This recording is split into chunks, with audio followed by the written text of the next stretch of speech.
Richard Moll once described Hollywood by saying he loved show business but couldn't stand the people. That line captures nearly everything lurking behind one of the most beloved sitcoms of the 1980s. Night Court ran for 9 seasons on NBC, filled 193 episodes, powered one of the most dominant Emmy streaks television has ever seen, and carried a real-life curse that killed 2 cast members back-to-back. We're counting down 15 weird facts about Night Court that you never knew, and some of these are going to change the way you look at this show entirely. If you love digging into the strange stories hiding behind your favorite series, go ahead and hit that like button and subscribe, because this is what we do here. Let's count them down. Number 15. The creator got fired from a newspaper and stumbled into television history. Night Court came from the mind of Reinhold Weege, and Weege was no Hollywood prodigy. Back in 1976, a suburban Chicago newspaper fired him from his reporting job, which meant he had nothing holding him to the Midwest. Los Angeles became the backup plan, and that backup plan somehow landed him a staff writing position on Barney Miller, one of the sharpest ensemble comedies of the decade. Writing Barney Miller taught Weege everything he needed to know about building comedy inside a single room with a rotating cast of oddballs. When he left that show in 1984 to develop his own series, Weege did something most TV writers skip entirely, sitting in on actual Manhattan Night Court proceedings and soaking up the chaos firsthand. That fieldwork became the foundation of Night Court. Out of the show's 193 episodes, Weege personally wrote 105 of them, which meant he wasn't just running the operation, he was the operation. And that's where the story turns sad, because burnout caught up with him after season 6, and he walked away from the series he built. A 1989 pilot called Nikki and Alexander went unsold, and no second hit ever materialized. Weege died on December 1, 2012 in La Jolla, California, only 62 years old. Number 14. Harry Anderson walked into his audition and announced the role already belonged to him. Weege created the character of Judge Harry T. Stone, a Mel Tormé-obsessed amateur magician, long before he ever crossed paths with Harry Anderson. What nobody expected was that Anderson, already a Saturday Night Live regular, a working comedian magician, and the guy known as Harry the Hat on Cheers, would walk into the audition room and essentially declare himself to be Harry Stone. According to the Season 1 DVD commentary, the match between actor and character felt almost eerie. A real-life magician inhabiting a fictional magician judged so naturally that nobody else stood a chance. Weege had written the perfect character without knowing the perfect person, for it already existed. Number 13. Richard Moll's bald head came from a forgotten sci-fi movie. Standing 6'8", Moll had already shaved his head to play a warrior named Hurok in a 1983 sci-fi film called Metalstorm, The Destruction of Jared Sin. That look was still fresh when Night Court producers approached him about playing bailiff Bull Shannon and asked if he'd be willing to go bald for the role. Moll reportedly told them he'd shave his legs and his armpits too if that's what it took to get the part. A low-budget sci-fi movie that most people have never heard of ended up giving Night Court one of its most recognizable visual signatures. Number 12. The first 2 seasons churned through cast members at a pace that bordered on chaos. Everything about Season 1 felt unstable. Karen Austin left her role as clerk Lana Wagner after just 10 episodes, citing health reasons, and Paula Kelly, who played public defender Liz Williams and actually earned an Emmy nomination for the part, didn't return either. Shelley Hack of Charlie's Angels fame came aboard as the replacement, Christine Sullivan, but quit during rehearsals because she felt the rewritten version of the role simply wasn't working for her. Ellen Foley then stepped in as Billy Young for Season 2, which meant the public defender's seat turned 3 times before the show even found its footing. And the whole time, the woman Weege originally wanted for the role, Markie Post, remained locked into her contract on The Fall Guy. Post finally joined the cast in Season 3, stayed through the end of the run, and became the Christine Sullivan audiences remember. Charles Robinson arrived as Clerk Mac in Season 2, fresh off the cancellation of his previous NBC sitcom Buffalo Bill. When you look across all 193 episodes, only 3 actors appeared in every single one of them: Harry Anderson, John Larroquette, and Richard Moll. Number 11. A throwaway joke about Mel Tormé ended up reviving the singer's entire career. One line in the pilot established Judge Harry Stone as a devoted Mel Tormé fan, and what started as a tossed-off gag grew into one of the show's signature running bits. Tormé guest starred around 8 or 9 times depending on which source you check, and the formula stayed the same each visit, Harry losing his composure while they almost but never quite connected the way Harry wanted. But here's where the fiction spilled into reality. Tormé himself credited Night Court with pulling in a younger audience to his concerts, and that boost in visibility gave his career a second wind that nobody predicted. Off-screen, Anderson and Tormé built a genuine friendship that lasted years, and when Tormé passed away in 1999, Anderson delivered the eulogy. A sitcom gag became a real friendship that lasted years, and a fading career got a genuine second life from a network television comedy. Number 10. The Night Court Curse, where 2 consecutive bailiffs died of lung cancer in back-to-back seasons. This fact is the one that stops people cold. Selma Diamond played bailiff Selma Hacker, a role specifically written to let her chain smoke right there in the courtroom. And on May 13, 1985, after season 2 wrapped, she died of lung cancer at 64. Producers replaced her with Florence Hallop as bailiff Florence Kleiner, and that's when the pattern turned sinister. Hallop, also a heavy smoker, died of lung cancer on July 15, 1986, at 63 years old. 2 bailiffs in a row, same disease, same cause, barely a year apart. The press latched on to the phrase Night Court Curse, and the show did something almost unheard of for a 1980s sitcom by addressing both deaths on screen, with Bull Shannon carrying most of the mourning in those episodes. Producers made a deliberate choice, hiring 32-year-old Marsha Warfield as Roz Russell specifically because they wanted someone younger to break the pattern. Warfield stayed through the rest of the series, and the curse never struck again. Number 9. Dan Fielding's secret first name turned out to be the creator's name. A Season 3 episode dropped the reveal that Dan Fielding's legal first name was Reinhold, which audiences quickly recognized as a nod to the show's creator, Reinhold Weege. The twist was that Dan considered his own real name humiliating, recoiling from it every time it came up. Weege had taken his most narcissistic, lecherous character and stamped his own name on the guy, then written that character to be horrified by the association. That kind of self-directed joke from a showrunner barely ever happens on network television. Number 8.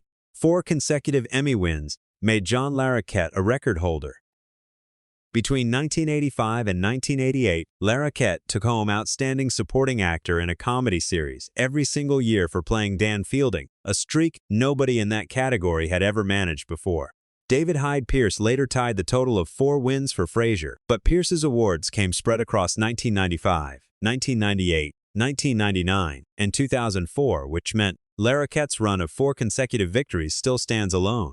And that's when Larroquette did something strange, asking the Television Academy in 1989 to remove his name from consideration entirely. According to Larroquette, the character had received enough attention and the work didn't deserve further recognition, and he stressed that the decision had nothing to do with clearing the way for someone else. Across its full run, Night Court collected 31 Emmy nominations and 7 wins. Outstanding Comedy Series nominations landed in 1985, 1987, and 1988, but the top prize went to The Cosby Show, The Golden Girls, and The Wonder Years in those years respectively. Number 7. Larroquette played television's biggest party animal while quietly maintaining his sobriety the entire time. Dan Fielding lived as this wild, womanizing, hard-drinking prosecutor on screen. Off-screen, the actor behind him had been sober since February 6, 1982, which meant Larroquette's sobriety actually predated Night Court itself. Larroquette never hid his past, once joking to Jay Leno that he used to be known for having a cocktail or 60. What makes this layered is that Weege originally conceived Dan Fielding as more of a straightforward conservative type, then retooled the character to be far more lecherous and acid-tongued after getting to know Larroquette's real sense of humor in person. The Dan Fielding audiences remember was shaped directly by the actor's personality, which creates a strange contrast given how far apart their actual lifestyles sat. Number 6. The theme song connects directly to one of the greatest soul records ever pressed. Jack Elliott, born Erwin Elliott Zucker, composed the Night Court theme and also co-wrote the music for Barney Miller and Charlie's Angels. That familiar jazz-funk sax line, though, belongs to the hands of Ernie Watts, a musician who held a 20-year chair in Doc Severinsen's Tonight Show band on NBC.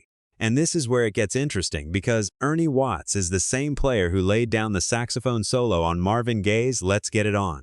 Every time that Night Court theme kicked in, the sax you heard belonged to a man whose horn also graced one of the most famous soul recordings in history. One more odd detail sits at the tail end of every episode. After the closing credits, a distinctive cackle plays over the Starry Night Productions vanity card, and fans spent years debating who it belonged to. Guesses ranged from Mel Blanc to Harry Anderson. The real answer turned out to be Chuck Weege. Reinhold's father, who attended nearly every taping and whose laugh can actually be picked out scattered throughout the studio audience across the show's first 6 seasons. Number 5. Night Court's guest star list doubles as a roster of future superstars who nobody recognized yet. Michael J. Fox showed up in Season 1 playing a teen runaway, and this appearance came before Back to the Future turned him into a household name. Brent Spiner appeared multiple times as hillbilly patriarch Bob Wheeler, years before anyone recognized him as Data on Star Trek: The Next Generation. 23-year-old Don Cheadle played a young gunman in a Season 5 episode while convincingly passing for 16. Pam Grier, Yakov Smirnoff, Gilbert Gottfried, and even Johnny Carson all cycled through the courtroom. John Astin, the original Gomez Addams, turned up as Harry's certifiably insane biological father, a character named Buddy Ryan. A courtroom setting naturally pulls in new faces every week, and Night Court squeezed that format for everything it had. Number 4. NBC shuffled Night Court through 6 different time slots in 9 seasons and effectively destroyed its momentum. Night Court debuted as a mid-season replacement on Wednesdays at 9:30 during the 1983-84 season, finishing a lowly 47th in the Nielsen ratings. NBC then slotted it into Thursday nights between Cheers and Hill Street Blues, and the numbers jumped fast, climbing to 20th, then 11th, then hitting a peak of 7th in the country for 2 consecutive seasons. None of that momentum survived what came next. NBC moved the show to Wednesdays after Unsolved Mysteries, then dropped it onto Fridays in 1990, the night where sitcoms go to die, then dragged it back to Wednesdays as a Seinfeld lead-in. Ratings collapsed season after season, and by the final 2 years, Night Court sat in the mid-40s. 6 time slot changes across 9 seasons goes beyond scheduling into something closer to neglect. Number 3. The series finale sent Bull Shannon to outer space, and then NBC aired one more episode. Opportunity Knock Knocks, the 2-part finale, opens with 2 old men claiming to hail from Jupiter, Florida. By the end, they turn out to be actual extraterrestrials from the planet Jupiter who need Bull Shannon because he's tall enough to reach all the high stuff on their shelves. Bull leaves Earth, Christine wins a congressional seat, and Dan finally finds love. Few sitcoms have ever closed on a stranger note, but here's where it gets genuinely bizarre. That finale aired on May 13th, 1992, and then NBC turned around and broadcast a leftover episode called the 1992 Boat Show on May 31st, an episode set chronologically earlier that completely ignores the alien abduction. The very last Night Court footage to air on network television wasn't the planned goodbye at all, just a random holdover pretending Bull never left the planet. Fans who binge the show today still have to manually reorder this to make any sense of the ending. Number 2. 4 members of the original cast died within 5 years of each other, and the reboot became an accidental memorial.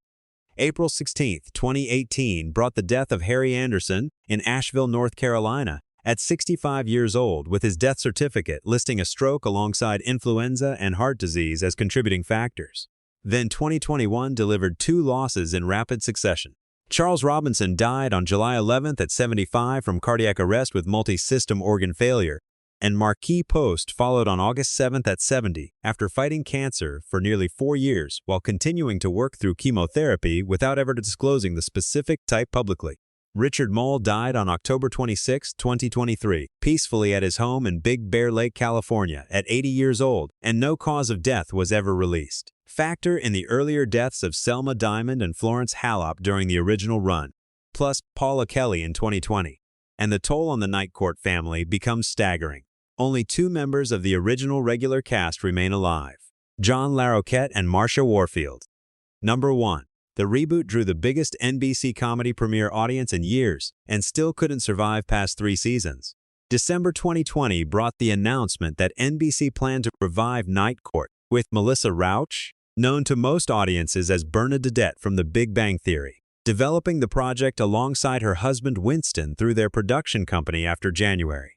Rauch would play Judge Abby Stone, Harry's daughter, whose full name is Abracadabra Stone with a middle initial T for Tormé. Larroquette agreed to return as Dan Fielding, now reimagined as a widowed public defender. On January 17, 2023, the premiere pulled in 7.55 million same-day viewers, making it the highest-rated network comedy debut without an NFL lead-in in years, and NBC's strongest comedy premiere since Will and Grace returned in September of 2017 with 10.2 million. That momentum didn't hold. Season 2 averaged 3.03 million live same-day viewers, a 25% drop from Season 1, while the 18 to 49 demo fell 37%. Season 3 sank further with the May 6, 2025 finale drawing roughly 1.9 million same-day viewers. 3 days later, on May 9th, NBC pulled the plug. Warner Brothers shopped the show around looking for a new home and found no takers. And in June of 2025, Rauch confirmed on Instagram that it was over for good, saying time had come to say farewell. Across 3 seasons, the reboot produced 47 episodes, brought Marsha Warfield back as Riz Roz for guest appearances, welcomed Brent Spiner back as Bob Wheeler, and picked up 2 Creative Arts Emmy nominations, one for picture editing and one for cinematography. Larroquette, despite widespread predictions, never received a single Primetime Emmy nomination for the revival. The same man who begged the Television Academy to stop giving him awards in the late 1980s couldn't land a single nod in the 2020s. Television has a strange way of balancing its books. One final detail hangs over the whole revival. Richard Moll publicly refused to take part, telling fans he'd run in the other direction. His death in October of 2023 closed that door permanently, and his absence shadows the entire reboot. Conclusion: 15 facts, and every one of them proves the same thing. The real story behind Night Court was always stranger than anything that happened inside that fictional courtroom. A fired newspaper reporter built the whole thing. A real-life curse took 2 cast members in back-to-back seasons. An Emmy record stands untouched because the winner asked the Academy to leave him alone. A saxophone player from Marvin Gaye's studio ended up recording one of television's catchiest theme songs. An alien abduction wrapped the series, and then a leftover episode aired 2 weeks later pretending none of it happened. A reboot opened to 7.5 million viewers and flatlined in 3 years. Night Court was never just a sitcom. Behind the laugh track and the studio audience sat one of the strangest, most human productions of its era, and the story off-screen matches or even outpaces everything that made it to air. If you watched all the way through, you belong here. Hit subscribe, drop a comment with your favorite Night Court memory, and I'll catch you in the next one. Court is adjourned.